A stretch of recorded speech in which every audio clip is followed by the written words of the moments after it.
Un autre exercice pour nous entraîner à utiliser la définition du produit scalaire. ABCD et BEFC sont deux rectangles égaux, et donc ABE sont alignés. On a AB égale 8 et AD égale 6. On nous demande de déterminer la longueur BD et les cosinus des angles alpha, qui est donc l'angle ABD, et bêta, qui est donc l'angle EBD. Puis, on nous demande de calculer BA scalaire BD, BE scalaire BD, FC scalaire BD, en utilisant bien sûr la définition du produit scalaire. Nous allons déterminer BD et les cosinus des angles alpha et bêta. Comment déterminer BD?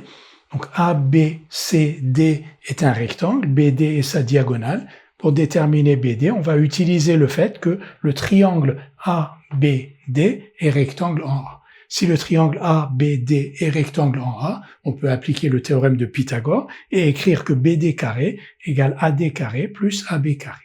Donc BD carré égale 6 au carré plus 8 au carré, 36 plus 64 égale 100. Donc BD au carré égale 100, BD égale 10.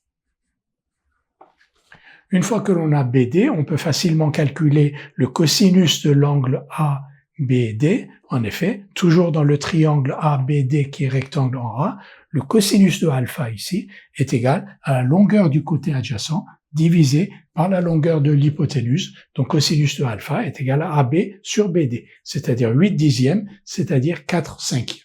On cherche maintenant le cosinus de bêta. Voici bêta, c'est l'angle EBD. Et vous voyez que alpha plus bêta, c'est l'angle plat, c'est un angle plat. Alpha plus bêta, c'est l'angle BABE, c'est-à-dire un angle plat. Si alpha plus bêta est égal à l'angle plat, c'est-à-dire à pi, bêta est égal à pi moins alpha. Donc bêta égale pi moins alpha. Et cosinus de bêta, c'est donc cosinus de pi moins alpha. Et on sait que cosinus de pi moins alpha, c'est moins cosinus de alpha, donc moins 4 cinquièmes. Nous allons maintenant, une fois que l'on connaît BD, cosinus de alpha et cosinus de bêta, calculer ces trois produits scalaires.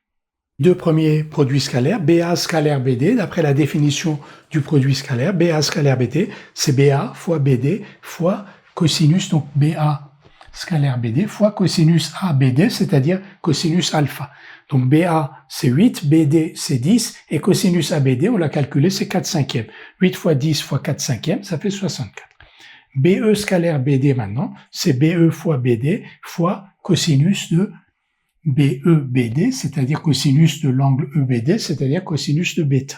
BE, c'est 8, BD, c'est 10, et le cosinus de EBD, cosinus de bêta, c'est moins 4 cinquièmes, et on trouve donc moins 64, ce qui est normal. Alors là, on voulait s'exercer à utiliser la définition du produit scalaire avec les cosinus, mais sinon, on aurait pu aussi observer que BE, ici on a BA scalaire BD, et ici on a BE scalaire BD, et BE, c'est moins BA.